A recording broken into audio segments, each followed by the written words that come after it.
From lovely Maple Grove, Minnesota, and sixfootmama.com, this is Still Growing with Jennifer Ebling.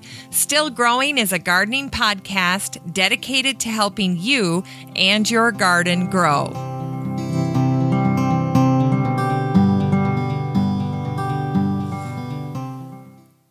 Hi there, everyone, and welcome to Still Growing, and thank you for listening. I'm your host, Jennifer Ebling. Well, it's so great to be here with you today. It is a chilly day in Maple Grove, Minnesota, overcast. We've got a high today of only 41 degrees, even though it is tax day. It's the 15th of April, and the forecast for the week is not terribly inspiring. Tomorrow, we're supposed to get snow. The weekend is going to be stormy and rainy. But by next week, we should start to see temperatures nearing 70 degrees. So spring is truly around the corner, and we just need to hold on. Which brings me to just a quick piece of advice for so many gardeners, which is don't get ahead of yourself this spring. If you're a seasoned gardener, you're probably familiar with this, but I physically get so pained when I see people out doing unnecessary yard work or tromping through their garden in an attempt to get a jump start on the season. And you know what? It's just not worth it. It's so much better to take the extra time and put a good plan together. You know, there are so many signs out right now that say, think spring. And after this brutal winter, people are just chomping at the bit. I had a dear friend that posted on Facebook that she was ready to go out and buy some pansies and start putting together some of her early spring pots. And I just replied back to her very simply. I said, Michelle, step away from the plants, because really it's just not worth it. You know, we all go into these things with good intentions, thinking, you know what, if we get a quick cold blast, I'll just pull it into the garage and I won't forget and it'll all survive. But you know what, you end up behind. You end up potentially losing your investment, losing your excitement and passion for getting in the garden, because there's nothing worse than experiencing an early crop failure or an early loss of investment. You know, plants are not cheap. Gardening is not an inexpensive hobby. It can really add up. And so I would just encourage you to take your time, listen to garden podcasts, talk gardening with a friend, go spend time in a nursery at a garden center, look at seed catalogs, and then harness that enthusiasm. You know, for those of us that are living in the upper Midwest here around Lake Superior, which is still frozen, it's going to be a cooler summer is what all the experts are saying. And so it's going to take the ground that much longer to really warm up the ground temperatures. So for sure, wait until mid-May if you're in the Minneapolis area or a comparable zone, which would be a zone 4 or zone 5. And in some places, the soil temperature is not going to be warming up to about 50 degrees until as late as early June. So it's so easy to get ahead of yourself, to get ahead of the game, but it really pays off to wait. And then I think once it's time to get going in the garden, I just encourage you to ease yourself into the busiest season of the year by starting slowly. I know for my own self, as I've been pulling into the driveway or looking out the windows at various parts of the garden, I'm making mental notes and actually making a physical list of all the things I want to accomplish once I get going. And I can tell you one of the first things I'll be doing is just sitting in different areas of my garden, probably with a coffee in hand, and then envisioning how I want my garden to look for 2014. And I'll tell you something else. All of that spring cleanup that you want to get a jump on, it's still going to be there, whether you start today or you wait a week and start when it's a little bit warmer and you can take a more mindful and more gentle approach. I'll never forget the spring I had 2 years ago when I spent 8 hours outside in the garden and then finished up by removing dead canes from a climbing rose that's near the garage. And I ended up, because I was tired, kind of rushing through the job, and I had a plant thorn go right into my knuckle, my ring finger on my right hand.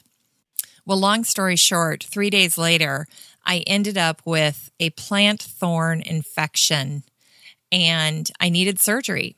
And when I walked out of the hospital, I had a cast on my arm that went from the tip of my fingers way up past my elbow. So that early hard driving effort that I put into my garden ended up being the only work I did in my garden for about 8 weeks.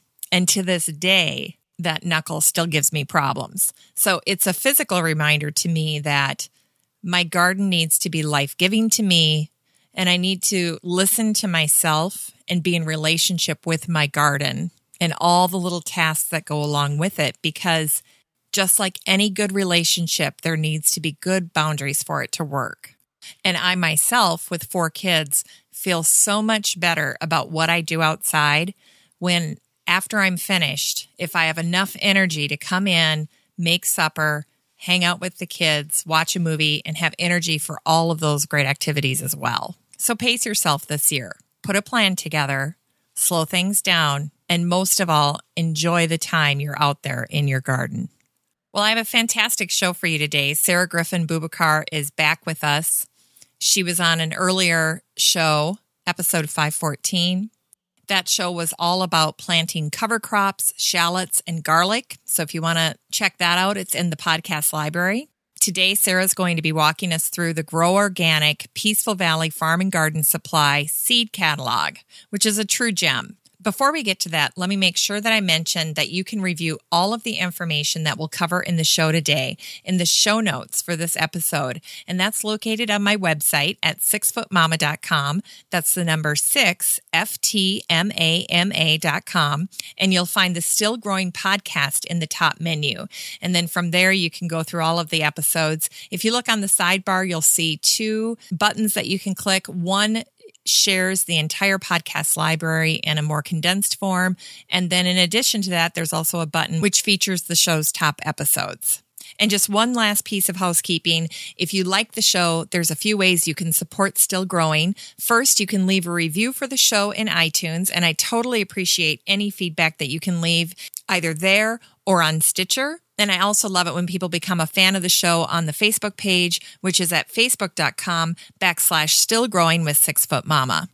Well, with that, let's go to the interview. Once again, I'm interviewing Sarah Griffin Bubakar of Peaceful Valley Grow Organic, and she's going to walk us through their fabulous seed catalog. And it was a fun chance for me to get to chat with Sarah once again. Well, I'm very excited today to welcome back to the show someone who's been on a previous show, actually show number 514, and that's Sarah Griffin Bubakar of Peaceful Valley Farm and Garden Supply, or groworganic.com online. And Sarah is with us today. She's going to walk us through their catalog, which I have, I think, 4 or 5 copies of for my seed party that's coming up. And it's a 67, 68 page, nice little color catalog. And before we get into walking through the catalog, Sarah, I just want to welcome you back to the show. And for folks who maybe aren't familiar with you or Peaceful Valley, do you want to just introduce yourself and the company a little bit, get people familiar with the great company that you work for? Sure. Yeah. My name is Sarah Griffin Bubakar, and I'm the store manager of Peaceful Valley Farm Supply. So I, on the local side of our business, we have a little retail store and a nursery here in Grass Valley, California. That's where our business is based out of. It's in Northern California. And I had a really good time on the show last time. We talked about chickens and cover crops and things like that. Yeah. And so I'm looking forward to this one too. Peaceful Valley Farm Supply, we've been in business since 1976. We sell all organic farm supplies, including all of our seeds are certified organic. All of our fertilizers and pesticides and things like that are suitable for organic agriculture. We don't sell any, no Roundup or anything like that. You can't even find that here. So it's really nice because as far as being an all organic farm supply, we're really one of the only shows in town, which is nice. So you can go to our website and order. We ship all over the country. Or, if you happen to be in Northern California, you can come by the store. That's awesome. And you have, well, first of all, you're multi-talented because you teach so many things. And I know we talked about that in the last show, but you do cheese making, you do canning. You're so multi-skilled. You can do more than just talk about plants and gardening. Yeah. Well, I have, my pet projects that are my favorite things. And we do teach workshops and things like that here at Peaceful Valley. And I do teach the cheese making workshop. That's my main obsession, I'd say, is making different kinds of cheese and teaching people how to do it. And then canning. And I also do like organic fertilization. When you can do a soil test here at Peaceful Valley, you have the option, you can talk to me about your soil and I can suggest some organic fertilizers for you for your soil just to make it healthier over time, building that soil using cover crops and fertilizers and things like that. I also teach irrigation classes, and I love pasture management. That's my latest baby. What do you love? What was that? Pasture management. Pasture management. Growing pastures for animals and lovely. Planting, increasing the soil health using animals and pasture grazing rotation. Oh, we could do a show on that, couldn't we? We could, yeah. Okay, that would be exciting. You're also a mom to some young little boys that are adorable. I do, yeah. I have a kindergartner. He's 6, and he's a bit of a troublemaker, but he's lovely. And then I have a 1-year-old. Yes, you have a 1-year-old now. Mm-hmm. That's got to be exciting. Yeah, it is exciting. Are you getting any sleep? No. Last night I did not get, he's got a little cold and I did not get any sleep at all. Neither did my husband, but that's okay. He's worth it. Everybody was up. He seemed very rested this morning. I don't know how he managed. How's that? Yeah, I know. They do. And they don't have to worry about the hair and all the other things. So they can just get out the door. Well, before we get into the seed catalog, and by the way, I love this. You know, it's one thing to get a catalog in the mail. It's another thing to get a person who knows the seed catalog intimately that can, really highlight some of the awesome things that are in these catalogs that we might overlook otherwise. So I really am appreciative of how generous you guys have been with sharing all this great content and opinion and expertise with us. Before we dive into that, though, I want to make sure that we get a chance to highlight some of the free seed packet things that you're doing with shipping, and then also highlight the good work that you do with schools. Do you want to share that? Yeah, so we donate seed packs to school gardens. That's our big thing that we do, and it's really fun because all you need to do if you're a school garden is send us a letter, saying that you're a school garden and you request seeds for your school garden, and we'll send you a packet of just all sorts of different kinds of seeds, all organic, and all in the packets. They're lovely, and you can share those with your school garden, which is really nice. It's really nice for schools because then it's just a resource that's completely free. Yes. So we figured it out, and for every 10 seed packs you purchase, we'll donate one pack to a school garden. Yes. So it's kind of nice because then you know that you're supporting the school gardens as well, just by purchasing from us. Absolutely. And I just want to interject. That's how I found Peaceful Valley Grow Organic, because I was working on a school garden project and I requested seed. I found a little article about this generous thing that you do with schools. So I filled out my information and I kind of forgot about it. I don't know why I didn't keep it top of mind. And next thing I know, I get this box in the mail, and I mean, it was the size of 2 shoe boxes. And that thing was filled with seed, and I about fell over. I could not believe it. So anyway, it's extremely generous. Well, it can be a big expense for schools, so we like to, subsidize your garden that way. Yes. So for any of you who are listening that have that situation, I mean, I just found it to be a really amazing gift from Peaceful Valley. So keep it in mind. Okay. Yeah, and it definitely, if any listeners have a school garden, just go to our website, groworganic.com/school. Okay. And you can sign up. All right. Should we walk through the catalog? Sure. So one thing I wanted to mention is that we do have a guarantee on our seed packs. So they're guaranteed to germinate. If your seeds don't germinate for one reason or another, then we will just replace them. Yeah. You stand behind your product. Mm-hmm. Yeah, they're all tested for germination every year. We have pretty high standards, everything even usually exceeds our standards. But, if you had a problem, then we'll replace it. And, you want to make sure germinating seeds isn't, necessarily the easiest thing in the world. So for some seeds, it's really easy and others it's not. So we might walk you through, okay, what did you do wrong? Let's see if we can, ensure success for next time, but we'll replace them. And your customer base is all over the country, right? Yeah. I mean, we have a lot of customers on the West Coast just because that's where we're located. But yeah, all over the country we do. We don't ship outside of the U.S.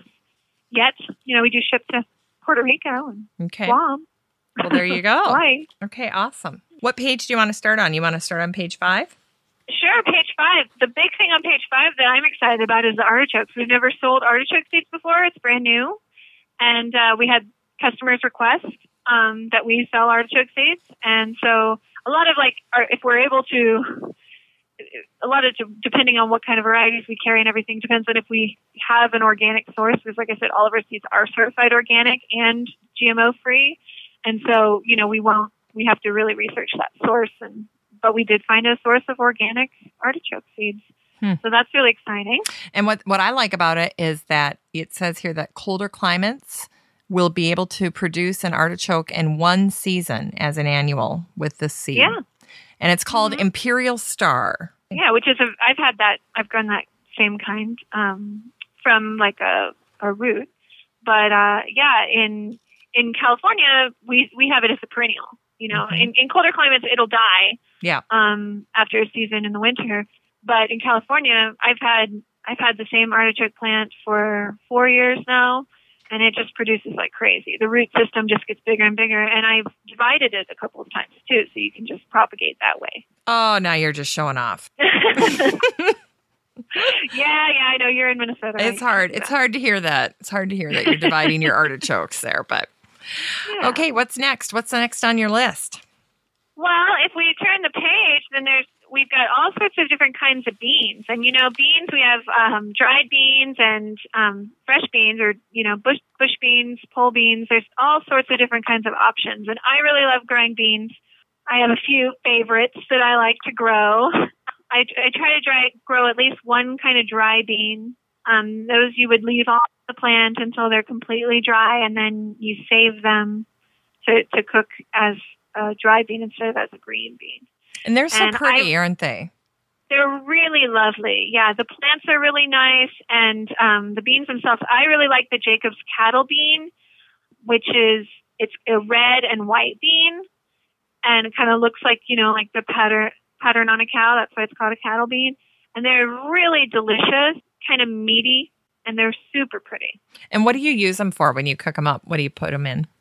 Anything. Chili. I've made, I would say definitely chili or just beans and rice. My kids love beans and rice. Yep. Yeah. And it's just, when you grow them yourself, it just gives it a whole new dimension, When you've got these beans, I have the boys, or the older boy at least, shell the beans for me when we store them. And that's really fun for him because then he sees where they come from. It's different when you're in the store and you buy a bag of beans in a plastic bag. You don't really think about how those grew, yes. And where they came from. But when they're out in your yard and you have to pull the husks off yourself, then, it makes it a little more personal, which I like. Yes. Also on this page, we have the edamame, and that's really fun. Those are soybeans, but they're young soybeans that you would eat them when they're young soybeans. And, if you have ever Japanese food and growing your own edamame, they're super buttery and delicious. Those are fun. Those are really popular. We sell a lot of edamame. For bush beans or pole beans, we've got the Blue Lake, which are certified organic and GMO free, and they're kind of your standard. We also have some fun ones like the black-seeded yard-long bean. It's a really fun pole bean. They're neat because they are long and curly, looks like. Yeah, they're long and skinny. They're really long and skinny and tender, really, really tender, even when they get that long. They're really, I think they're originally from China, subtropical China. So I use them when I make like a Asian food. The other really popular one on the pole bean side is the Italian snap beans. Those are really big and juicy and really productive. I grew those one year and I just had beans coming out of my ears. They're pretty and they're really bumpy too for people who can't see the picture, which I think always makes the beans look more interesting. And another thing about the pictures I'll mention is they're all hand-drawn by a local artist. Oh, they are? Here. I didn't know that. Yeah. We have, we live in a small community, and he's a local artist. He's a really nice guy, and it's amazing how fast he can whip out these pictures. You're kidding. What's his name?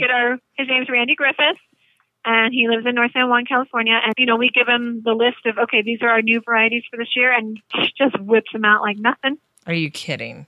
Yeah, and we sell his prints, and we also sell our calendar every year is the seed pack art. It's really lovely. Now, does he do the seed packets too then? Yeah, all the art on the seed packs is he draws all of that. It's pen and ink and colored pencil. Yeah, it's really nice. I love the feel of your catalog too, and that it's color. It's nice to see a color catalog. They're really lovely. Yeah. So, the beans I grew last year there's bush beans too, which are nice if you don't want a trellis. Yes. I usually grow whole beans. So the beans that I grew this last year are on page 8. And I grew 3 different kinds. I grew the purple pod because those are really fun. They don't stay purple when they're pickled, unfortunately. Didn't know that. Or when they're cooked, they turn back into a green bean. But they're really lovely when they're growing, and they're super fun. And then I grew the rattlesnake, and the rattlesnake are super cool because they're striped.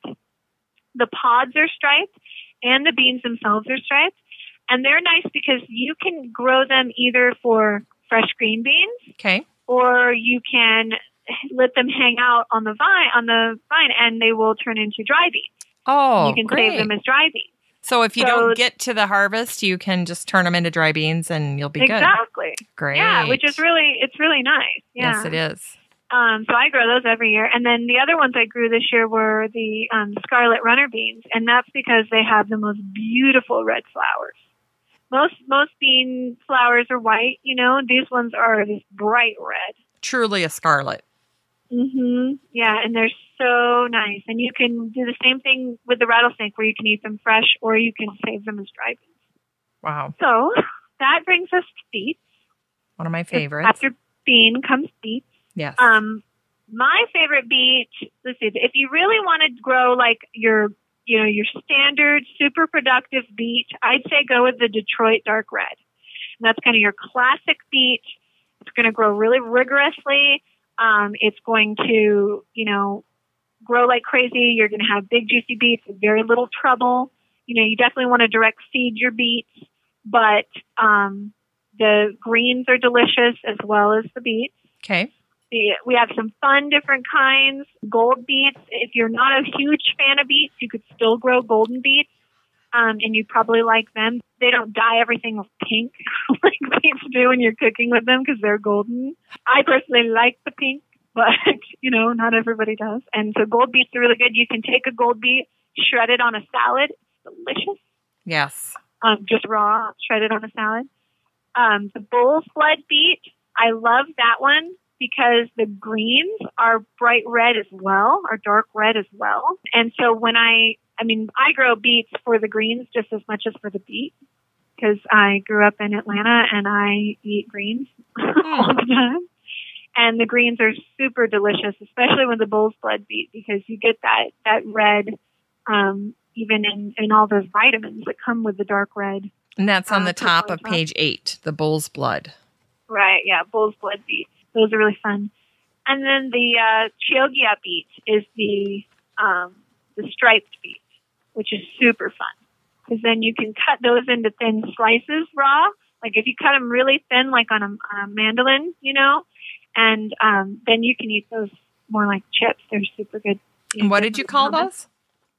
Chioggia beets. Chioggia. Okay. Yeah, they're striped on the inside. This is super cool. You can't grow all those beets maybe, but, pick one of those and they're super fun. All right, next on the list. Well, next on the list is broccoli, because we're going alphabetical here. So broccoli, again, the Diciccio is probably your standard. It's delicious. It's productive. It's what'll happen is you'll get the main head, and then if you cut that off, you'll still get the side shoots. I have a friend who perennializes her broccoli because it just keeps producing. And so because she just keeps getting the side shoots and they're delicious. I think they're a little tougher than the main stalk. The new broccoli that we have is this Chinese Teiyu broccoli, and it produces a very small floret, but the leaves you grow it more for the leaves than the stalk, which is interesting. So it's kind of more like collards in that way. And only 50 to 55 days to maturity, so that's good. Right, because you're not waiting for the flower to appear. Yep. Super fun is the Romanesco broccoli. It's so pretty. If you're into fractal geometry. Mm-hmm. Super neat. It's like a cross between a broccoli and a cauliflower. I think it tastes a little more like cauliflower myself than broccoli, but it's super cool looking, and my kids love to eat it. I prefer that one over regular broccoli. So yeah, milder taste. Are you more of a cauliflower person? I am. Yeah, it's a little milder. Yep. Then if I turn page to page 10, we've got cabbage. We have Brussels sprouts, which are fun. I think they're a pain in the butt to grow, but you can try them. Why is that? You can see they have 140 to 155 days to maturity. But that's the problem is by the time you've reached maturity, you've got a nice crop of aphids. Oh, my in my experience.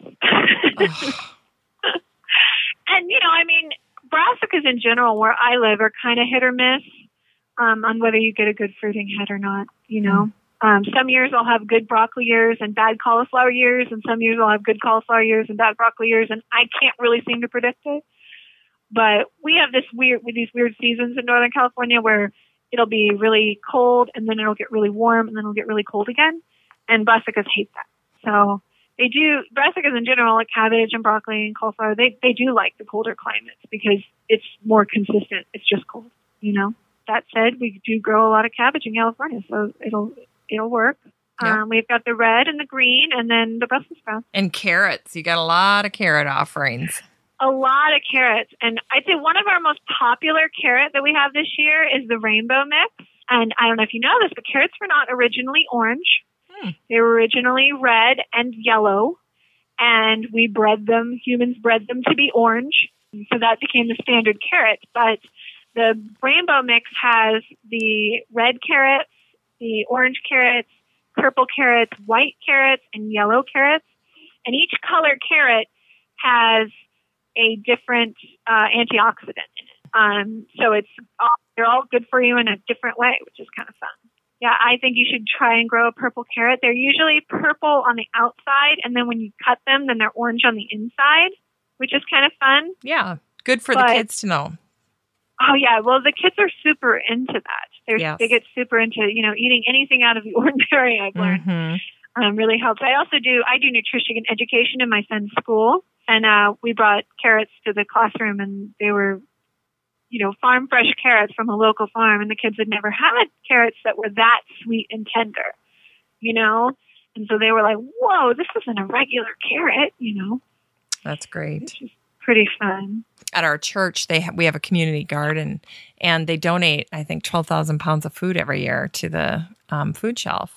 And when I was talking to the director there, I learned that they can't get enough carrots. Every year they have to grow more and more carrots because people forget when you're giving produce to a food shelf, of course, you're basically feeding a lot of kids.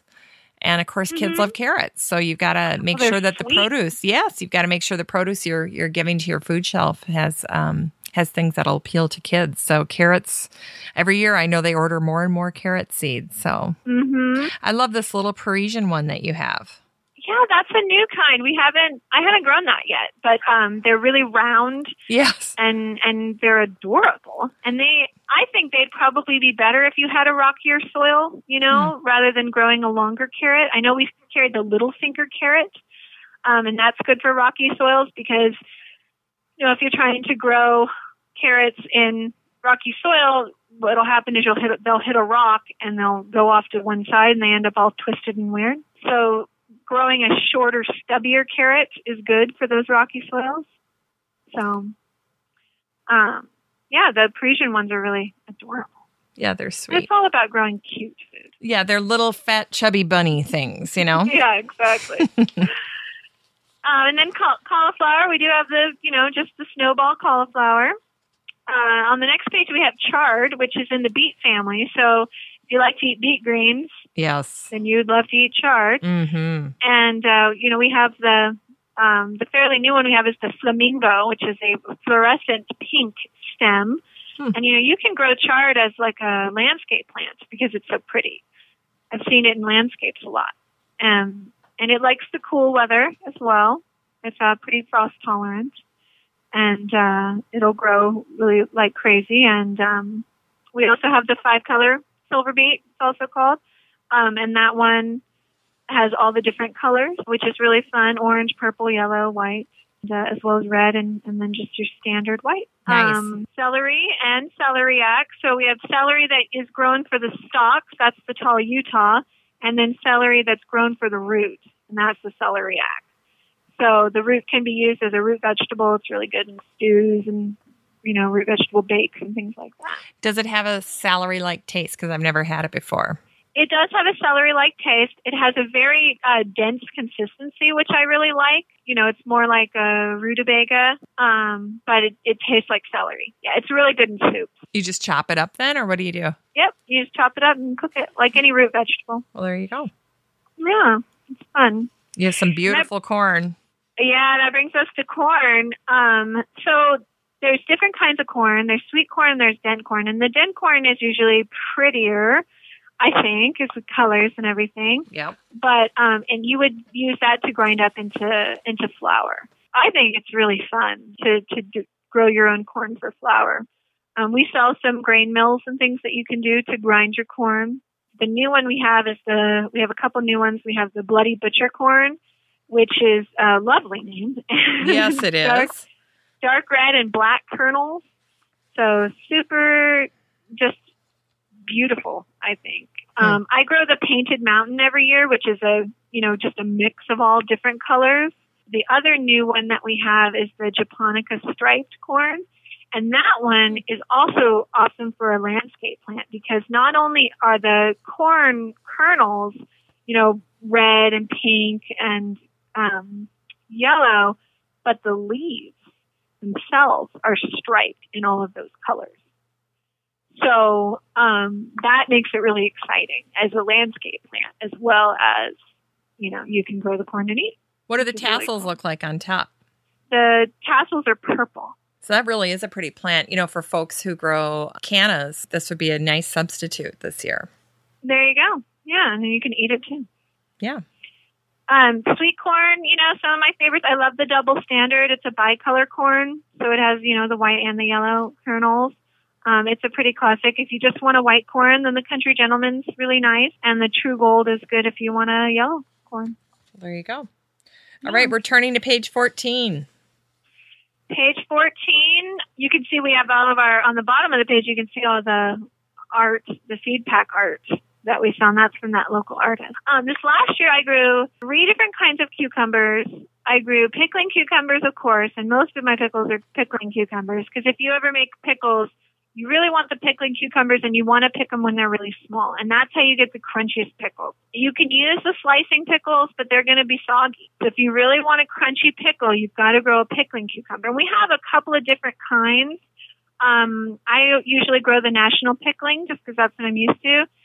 We have the homemade pickles is another one that's a pickling cucumber. I also grow the lemon cucumber because it's super prolific and really delicious. And that one looks like a little yellow pumpkin to me. Yeah. Well, they're all cucurbits. They are somewhat lemony. They're bright flavored, and they're yellow and round. And like I said, super prolific. I mean, you will have lemon cucumbers coming out of your ears with one plant. What is how big are they? Are they like bigger than a tennis ball? Bigger than a what? It kind of depends. I try to pick them when they're a little small. Because then the seeds are more tender. But, I'd say more anywhere between a very large egg to a tennis ball. Oh, really? Mm-hmm. Okay. Even smaller maybe than what I was originally thinking then. Mm-hmm. Okay. Yeah. If you want a big cucumber that is still, sometimes when you let cucumbers get too big, then they get bitter. And the one that really doesn't is that Armenian cucumber. And it's somewhat striped. They're more like light green. And I'm telling you, they will get massive. And you can still eat them when they are enormous. Wow. And they are so delicious. So delicious. I always grow Armenian cucumbers because they are just perfect in the salad. And do they curl like that? Like what's in the drawing? Do they curl? Yeah, they follow, when they're maturing, they follow whatever shape. So mine sometimes grow in between the trellis, and then you have to kind of use them out from between the trellis. So yeah, they grow in all different shapes, and they'll curl like that when they get long. But I mean, they get long and they get big, and most of the time you would look at it and you think, oh, I waited too long, and that's no longer good. But with the Armenian, it is. So it's nice because, you can pick them when they're small and then they're super sweet and delicious, or you can pick them when they're big and they're still super sweet and delicious and crispy, super crispy. Can't really make pickles with them because they don't have that density that the pickling cucumbers have. But you do salad with them. Oh, yeah, salads, whatever. I just eat them. I salt them a little bit, cut it up into slices, salt them, serve them like that, and everybody goes crazy for them. Wow. Yeah. The Persian cucumber are a really cute one that doesn't get bitter as well. It has very few seeds, which is nice. So that's a new one that we just started carrying, and we started carrying that because customers requested them. Oh, really? Yeah, and those you pick when they're really small, and they're delicious. So that was a by popular demand thing for you guys. Mm-hmm. Okay. Yep. Persian. Yeah. Okay. Yeah, I mean, I could talk cucumbers all day. They're one of my favorite things to grow. They're so easy to grow for me here in California, at least. Yeah. Just really fun for the kids to go out and pick, and, I'll catch my son out there just chomping on the vine.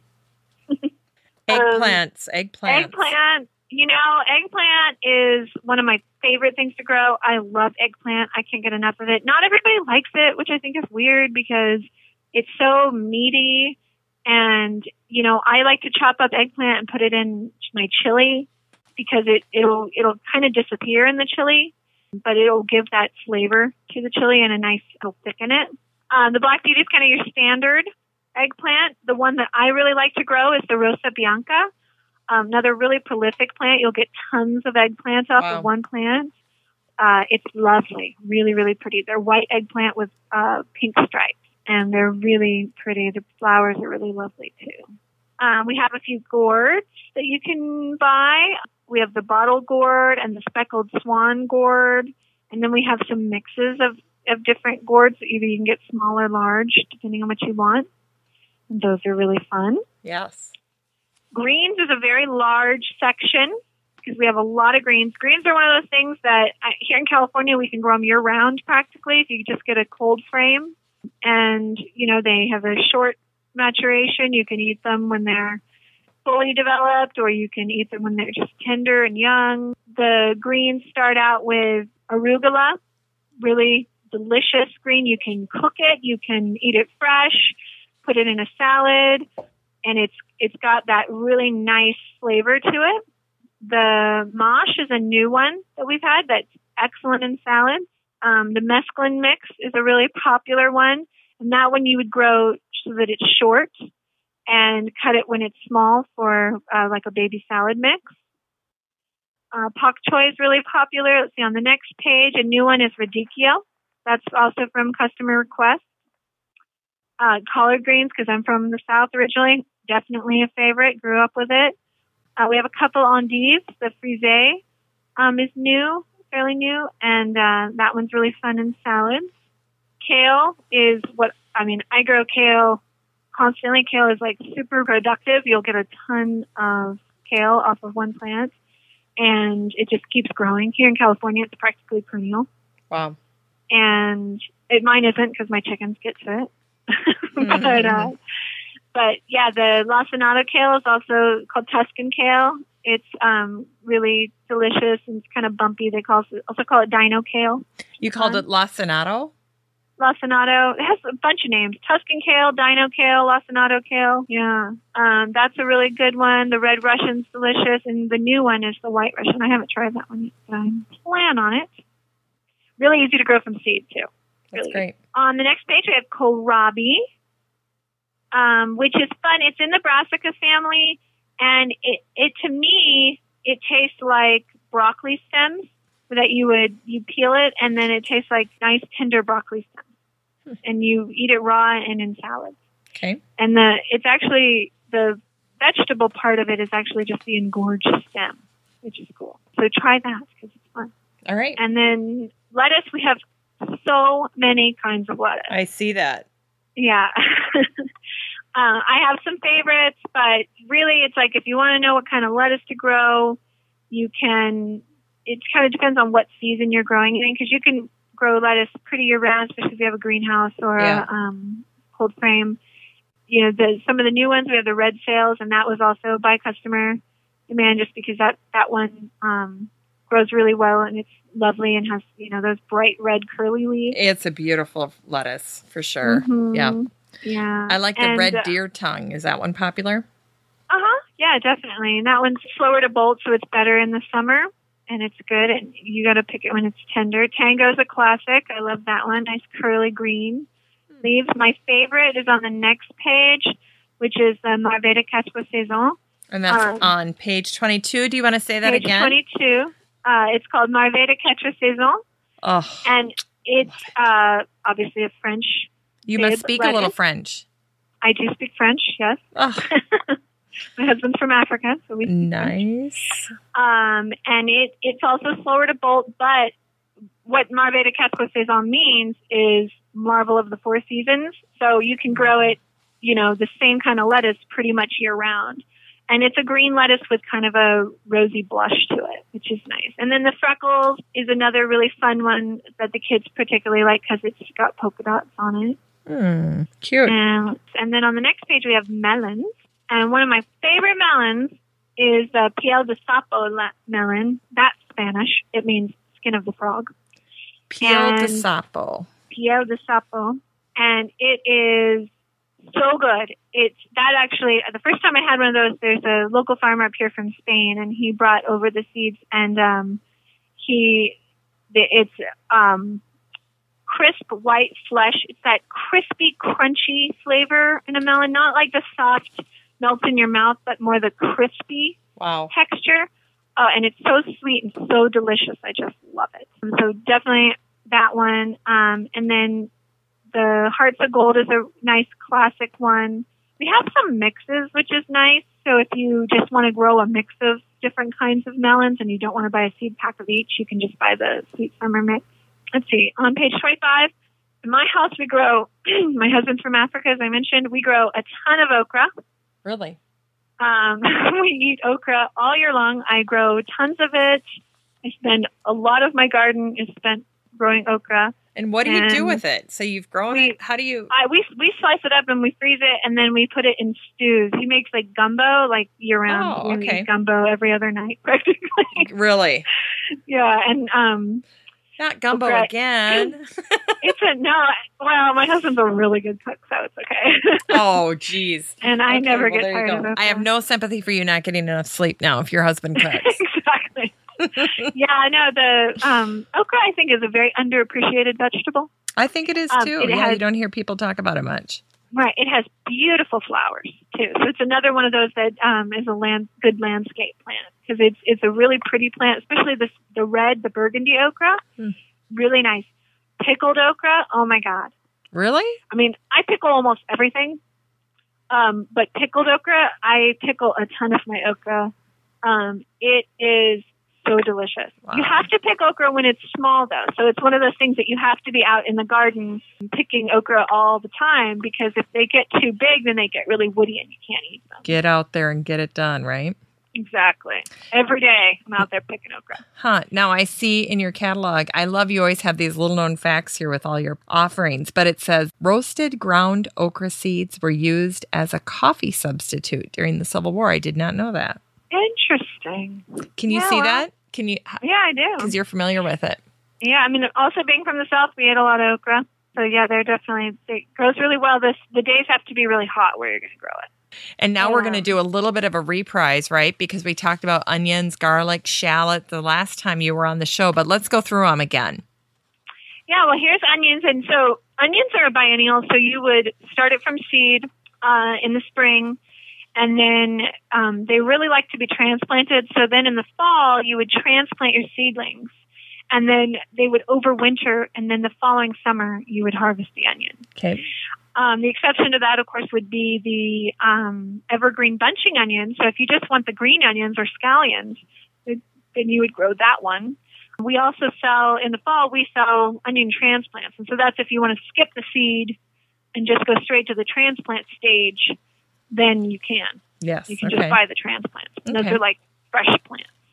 Some of the new ones we have, the Cortland is fairly new. The Cipollini is really cute. It's a little Italian onion. It's on page 26. On page 26, yeah. And then, of course, the Walla Walla classic sweet onion. Parsnips, we have some parsnips, which are fun. Another good root vegetable, underappreciated, in my opinion. Yep. Really good if you mash them together with potatoes. Peas, we have a few different kinds of peas. My favorite is the sugar snap. I always grow those. Those are the kinds you can just eat the whole pod. They're a cross between a sweet pea and a snow pea. Really good snow pea, which are the more flat peas that really aren't grown for the peas inside the pod, but more the crunchy, edible pod. It's the Oregon Sugar Pod 2. The Progress number 9 is our shelling pea. So that's where you don't eat the shell. You shell it and get the peas out. Okay. Another good project for kids. They love to do that. So peas are really fun. That brings us to peppers. My favorite pepper to grow is the Nardello. They're a nice sweet pepper. They get all curly as they grow, which is fun. And then, you can pick them when they're green or when they're red. They get sweeter, Yeah, they look really funky, don't they? They're really good. Yeah, I totally recommend them. Let's see if we turn the page. I like the Rainbow Bell mix. So you can get green Cal Wonder and the diamond yellow and the golden Cal Wonder, which turn like kind of an orangey, and then the purple beauty and the sweet chocolate. So it turns to be dark brown. So that one's kind of nice because you get the whole mix in there. I love to grow pepperoncinis and pickle them. Ancho poblana, those are pretty new. Those are popular for, making Mexican food or something like that. I don't grow a whole lot of hot peppers, but we have some really spicy peppers. We've got the habanero and the red Scotch bonnet, and then the hot Caribbean mix. So fun because you can dry them and keep them, and so you can grind. I don't grow them myself, but you can grind them up and just save them for later. Do they get a little milder then with age after you've done that? Definitely, yeah. Okay. They lose some of their heat. Thank God. But they're still spicy. I don't know. Yeah. It just takes a little bit. Yes. So then that brings us to page 30 and pumpkins. We have some really fun pumpkins. Pumpkins take a lot of space. I like to grow, this year I grew the Jack B. Little pumpkins. Oh. And they're like those little, my son loved them. He took a bunch to school and gave them to his friends, and so cute. They're adorable little pumpkins, which are fun. And I did them in a container. And they grew perfectly. I was just thinking about that. I could do it on my deck. And so are these like the little decorative ones, like that in the palm of your hand? Yeah, you can eat them. They're not just decorative. You can definitely eat them. You can. Okay. You can. What I like to do is cut out the top, just like a jack-o'-lantern. Scoop out the seeds, and then stuff them with a little bit of stuffing, and then bake them. Oh my And they're delicious. And so amazing. Adorable. And then when you serve them, you just give everyone their own pumpkin. Oh my gosh, I've got to do that. Yeah, and like I said, I did it in a Smart Pot, and you just let the vine will just come, it'll just trail all over the deck. Okay. And it's really cute, really pretty plant, It says here 5-foot vine. Do you think that's about as long as it got, or did it get a little longer? No, they're not very long. That's a fun one. I love hearing that's about fun that. Because like I said, pumpkins take a lot of space. Yes. So if you don't want to commit a lot of space to pumpkins in your garden, then grow that one. If you want to grow the Big Max pumpkin because you want a big one for a jack-o'-lantern, then grow that. The new one that we have is the Lady Godiva pumpkin, and that's really fun because they're delicious for pies. And they're green and gold, so they're really pretty for decoration. Yes. But their seeds are hulless. So the seeds don't have that thick white shell on them like other pumpkin seeds. And so they're really delicious to eat just the seeds. Wow. Fun. Then we go to radishes.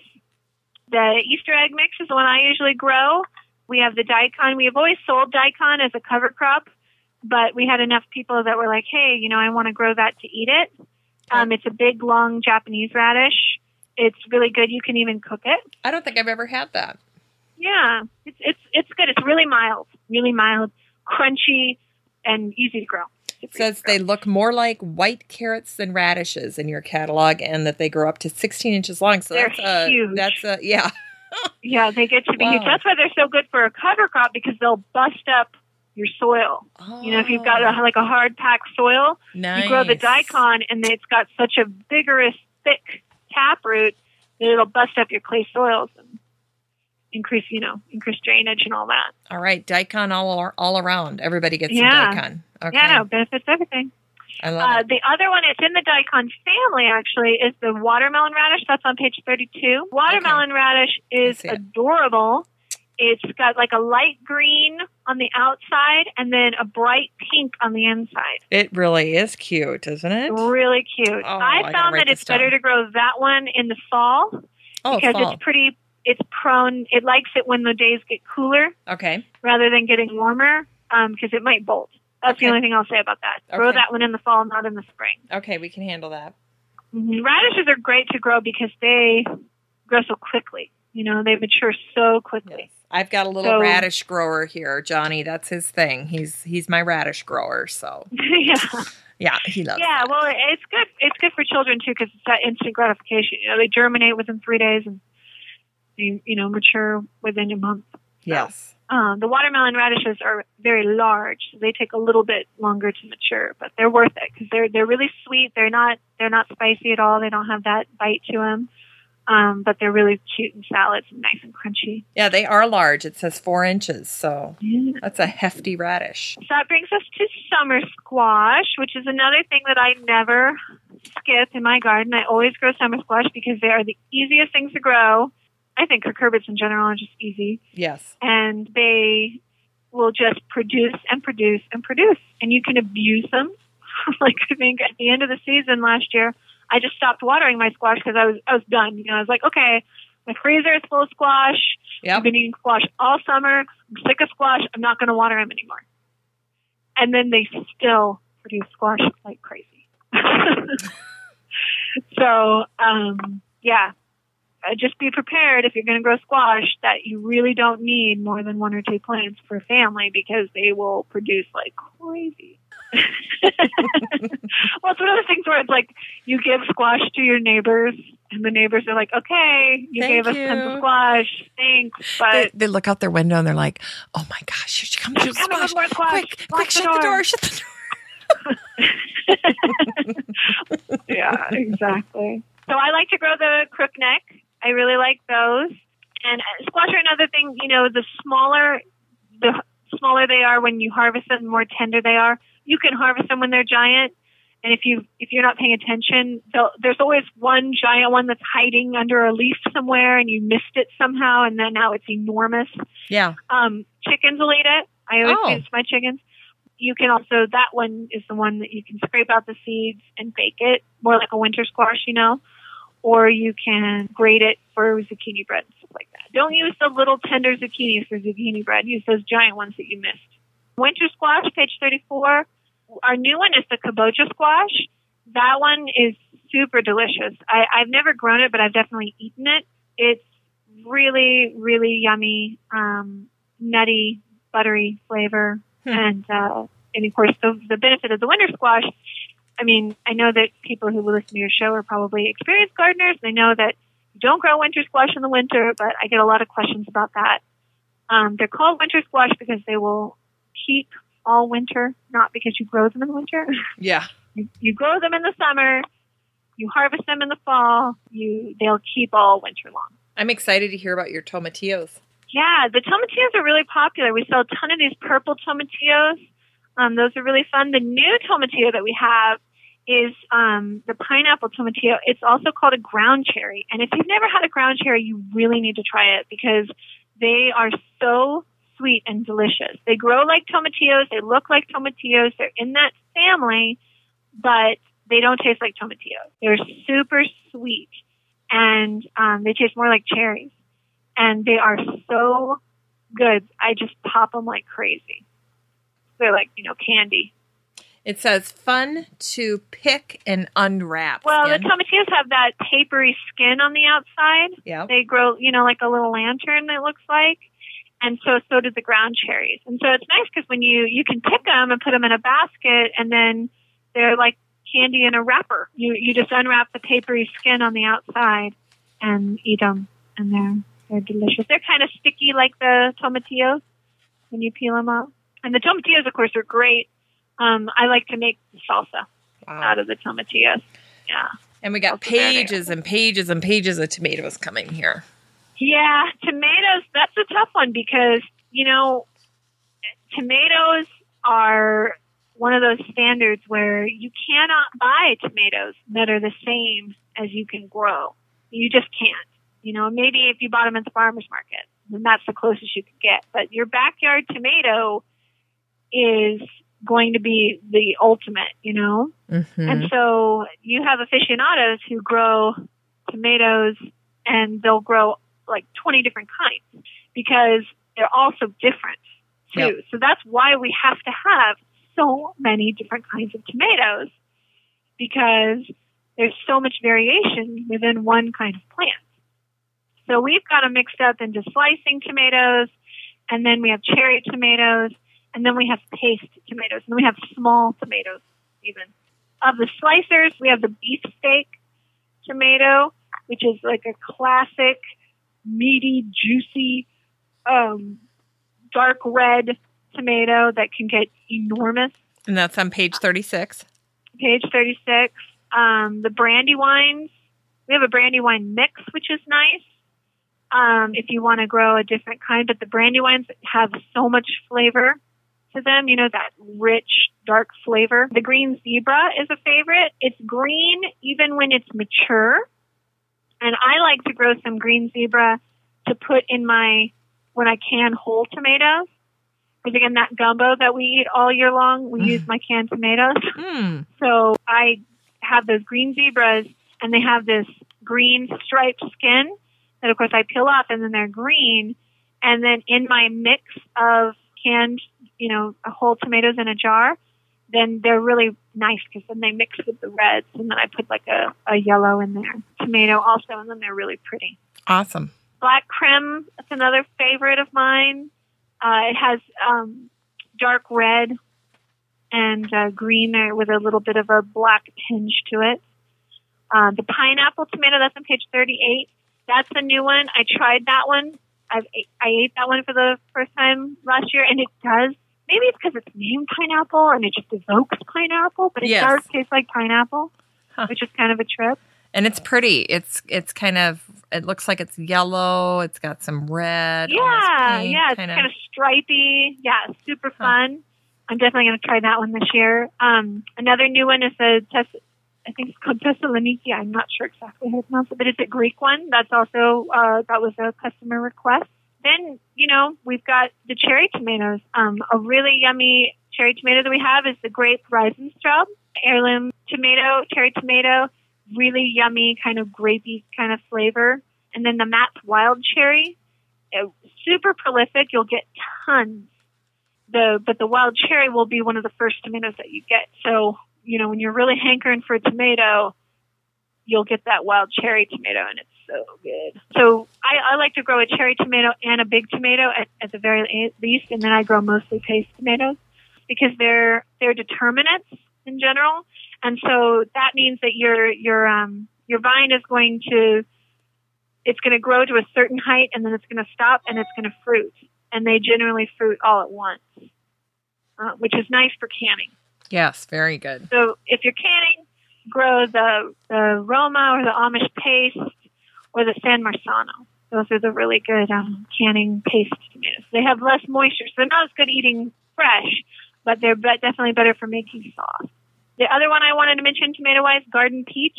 Okay. It's got a nice, soft, somewhat fuzzy skin like a peach. Okay. And it's peach-colored, and it's super delicious and super adorable. Watermelon and the Moon and Star watermelon is a really fun one because it's dark green and has yellow spots on it. It's really cute. The Sugar Baby is the one that I've grown because it's just smallish, the smallest one, and I don't know, you get more watermelons per vine because they're smaller. Quicker to maturity too, because they're littler. Yeah. So I like that one, and they're pink on the inside, which is fun. And then after that, after watermelon is herbs. We've got tons of herbs. I like to grow definitely a few different kinds of basil. We've got a lot of different kinds. The calendula is really nice because then they're edible flowers and they'll just kind of go crazy in your yard. Do you put them in salads? I put them in salads, definitely. You can also make like different creams and things because it's really good for your skin.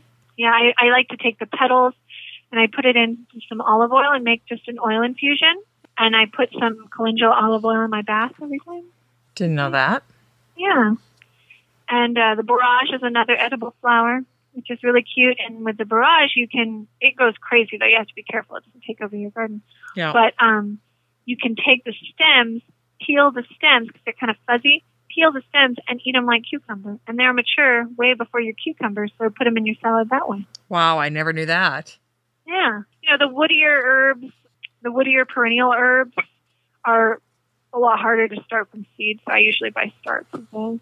And that's it for the veggies. Well, there we go. Give me your input on the sunflowers. They're really nice. If you want to grow a sunflower for the seeds, which I totally recommend doing, you're going to want to go with like the Russian mammoth. You want to get the big ones.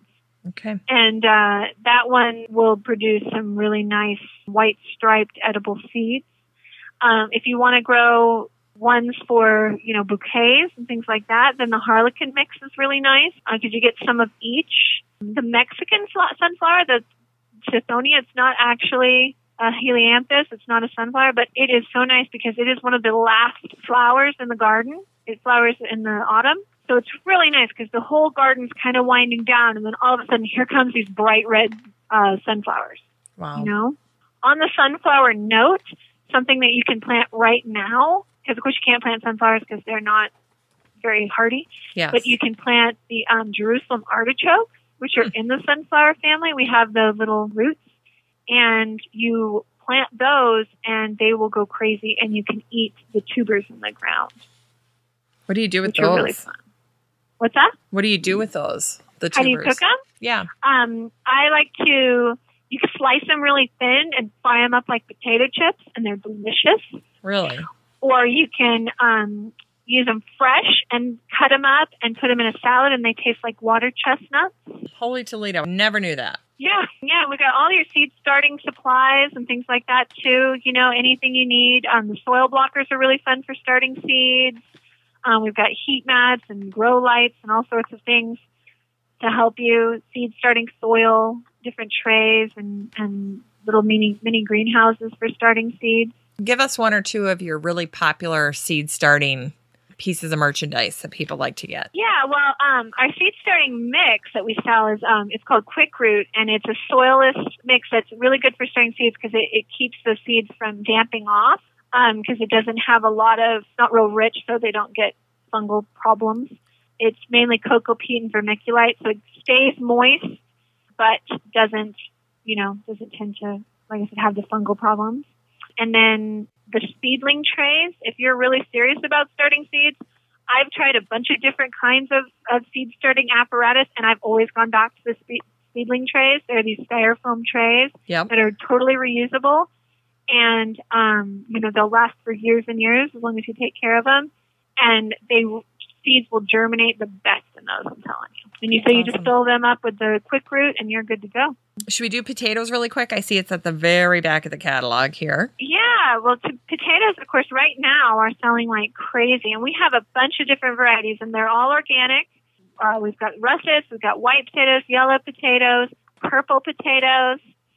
We have potatoes that are purpley blue on the inside and the outside, or we have ones that are just purple on the outside. And a nice little mix pack, looks like. Yeah, you can get the red, white, and blue mix.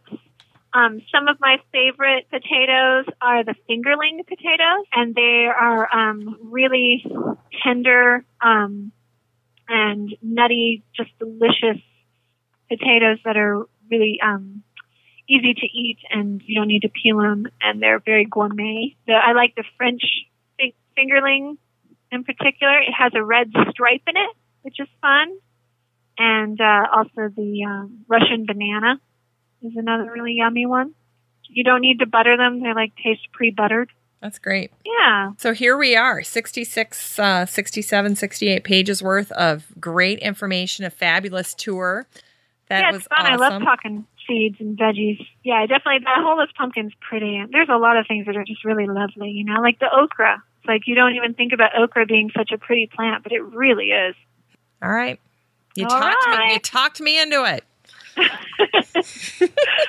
I have some interesting tastes sometimes, my favorite things to grow. Well, you know what? You need to do that, though. If you're going to talk veggies, you got to be somebody who really appreciates the wide spectrum of what's out there. So, yeah. Oh, man, it made me hungry, too. But it's nice, you get a little bit of an idea of what other people are thinking about and what you guys hear back from customers, right? Because you have a better handle on what's out there and what people are really liking. So that's awesome. Yeah, definitely. And we welcome, if you plant one of our seeds and it turns out really pretty and you're maybe an amateur photographer and you want to take a picture, post it on our blog because at groworganic.com, and because we've got a lot of pictures from customers that we like to put on there.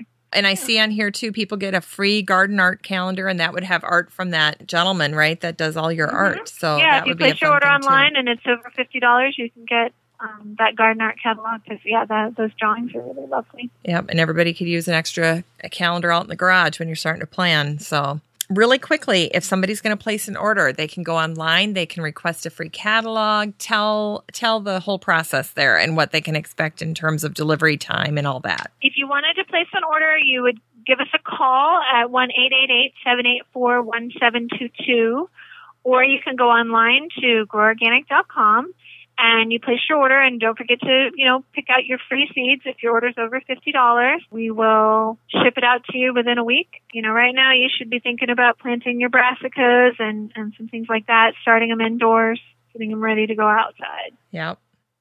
Well, Sarah, I want to thank you for being on the show again. You did a great job walking us through the catalog, and I'm sure people appreciate it as they get theirs and they can make some informed choices here when they're placing their seed orders. Thanks so much. I really enjoyed it. All right. Well, give those babies a little squeeze from Aunt Jen.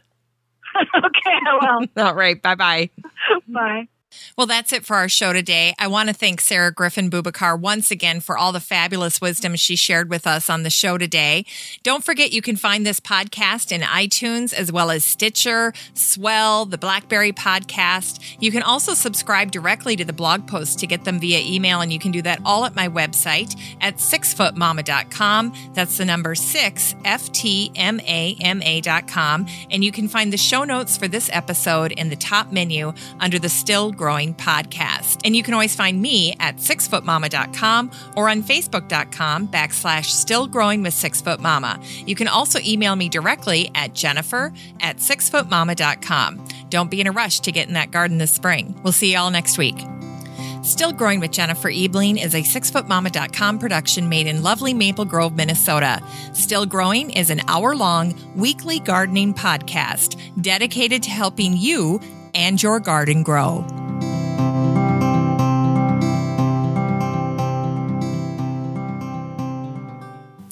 Hey there. So Will is home today. He's recovering from day 2 of strep throat. And since he was in the house, I asked him if he would mind helping me out with this poem that we found online about okra in honor of Sarah's passion for okra. I thought she'd enjoy it. The poem is by January Jill O'Neill, and it's from her blog at poetmom.blogspot.com. And it's called In Praise of Okra, and Will's going to read it now. And Sarah, if you're listening, this one's for you. Okay, so my voice might not sound the same as usual, but I'll give it a whack. In praise of okra. No one believes in you, like I do.